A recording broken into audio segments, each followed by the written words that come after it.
Mbona ukauke ofisini kwa Ronald? Kuna kazi nilikuwa nawasilisha.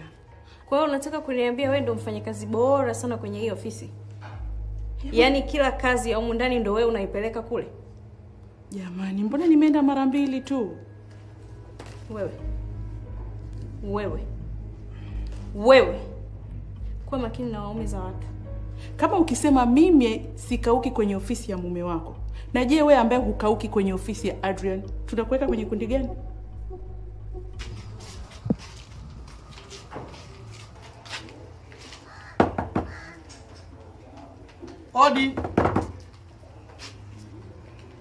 Odi mndani. Karibu. Mama. Shikamoo. Yupo huyo hapa? Nani? Nakuuliza yupo huyo hapa? Maana sikia umempa hifadhi, yuko nyumbani kwako. Siku zote mimi namtafuta mwanangu, siku mbili zote simuoni nasikia yuko kwako. Yupo? Juliana. Huyo unamtaka wewe?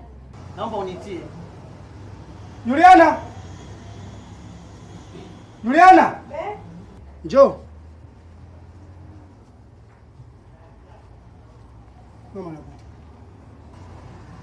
Mama anakuja. Njoo mwanangu. Njoo mwanangu.